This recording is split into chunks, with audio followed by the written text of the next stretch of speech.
جب مشورہ اللہ سے مانگا جاتا ہے تو مشورہ بھی ملتا ہے اور غیبی مدد بھی۔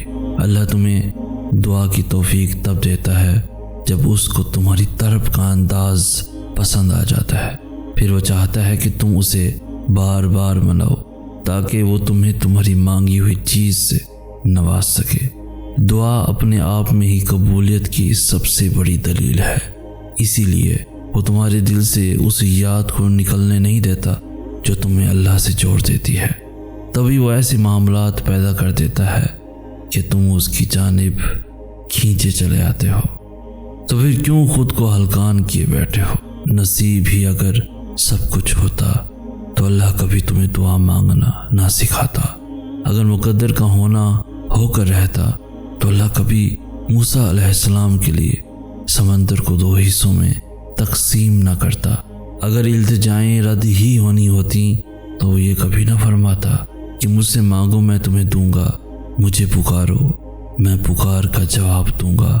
تو پھر اللہ پہ یقین رکھو اور ان وسوسوں کو دل سے نکال دو، نکال پھینکو جو تمہیں مایوس رکھتے ہیں۔ تو اگر وہ تمہارے دل میں دعا کا خیال لا رہا ہے تو وہ تمہیں اس بات کا اشارہ دے رہا ہے کہ اب بھی سب ختم نہیں ہوا، اب بھی کون کی امید باقی ہے، اب بھی وہ تمہارے نصیب کو تمہاری چاہت کے مطابق کر سکتا ہے۔ ان پریشانیوں سے خود کو آزاد کر دو اور تسلی رکھو کہ وہ جو راہیں کھولنے والا رب ہے وہ یا تو راہیں کھول دے گا یا ان راہوں سے دل موڑ دے گا۔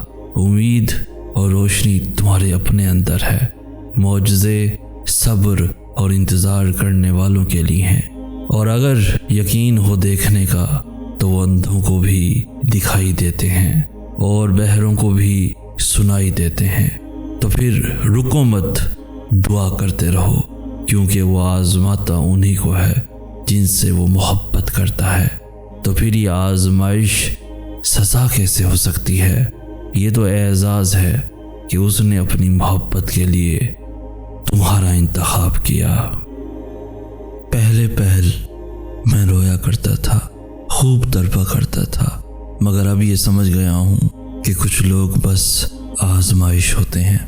جب ایک پتا بھی اللہ کے حکم کے بغیر ہل نہیں سکتا تو تمہارا میری زندگی میں آنا بھی اللہ کی رضا سے تھا، تبھی میری تمہارے ذریعے آزمائش کی گئی۔ تمہیں تو اس سودا بازی میں بہت خسارہ ہوا ہے، تم سوچتے ہو نقصان میرا ہے، مگر اصل میں نقصان تمہارا ہوا ہے، اور یہ سوچ کر اب صبر آ گیا ہے کہ تم سے دوری نے میرے اللہ سے ہر فاصلہ ہمیشہ کے لیے مٹا دیا ہے۔ اور مجھ جیسے تھوڑے ضدی ہوتے ہیں، اس لیے وہ مجھ جیسوں کو سنبھالنے سے پہلے ایک دفعہ گراتا ہے، ایک دفعہ توڑتا ہے۔ اللہ ہم سب کو مختلف ذریعوں سے آزماتا ہے۔ مجھ کو تم نہ ملے لیکن اللہ مل گیا، مگر تمہیں تو نہ وہ ملا اور نہ میں مل سکا۔ تمہیں تو اس سودا بازی میں بہت خسارہ ہوا ہے۔ تم سوچتے ہو نقصان میرا ہے، مگر اصل میں نقصان تمہارا ہوا ہے۔ اللہ جب دینے پہ آتا ہے تو وہ دے بھی دیتا ہے، جس کا ملنا تمہیں دعا سے بھی ممکن نہیں لگتا۔ ہم تو وہ ہیں کہ جن کو جب تک کوئی کام نہیں پڑتا تب تک خدا بھی یاد نہیں آتا۔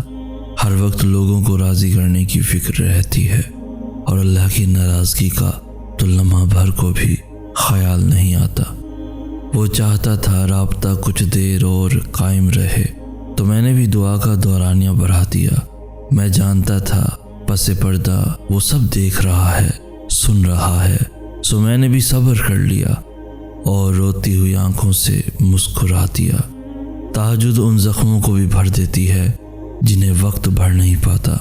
تہجد کی ایک دعا ساری زندگی بدل دیتی ہے۔ غروب آفتاب دیکھ کر دل تڑپ اٹھا، پھر خدا سے طلوع آفتاب تک گفتگو رہی۔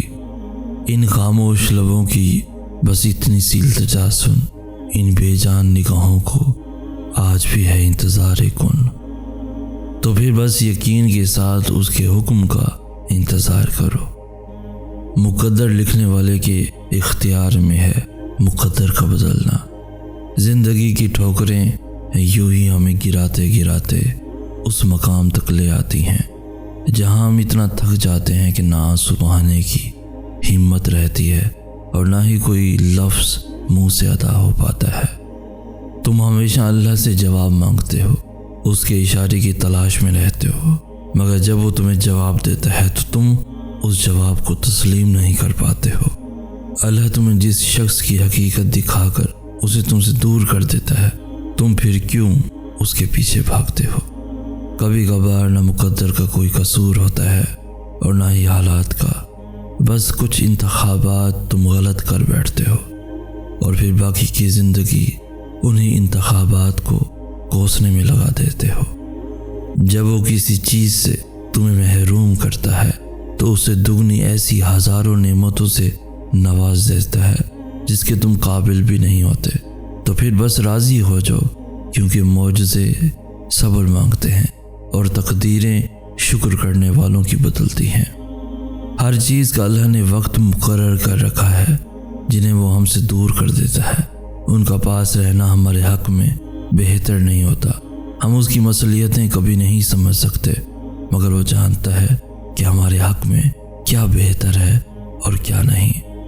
جب وہ تمہیں کسی شخص کے ذریعے تکلیف دے کر تمہیں بتاتا ہے کہ پیچھے ہٹ جاؤ، تو تم کیوں زبردستی اسی انسان کو خود پر مسلط کرتے ہو؟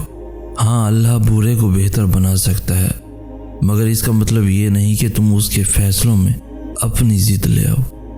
تم نے جس محبت کو چنا تھا وہ درد اور آزمائش سے زیادہ کچھ نہیں تھا۔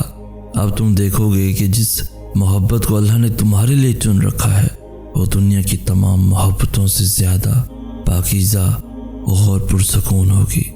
بس تم راضی ہو جاؤ گے۔ صبر مشکل ہے مگر ناممکن نہیں۔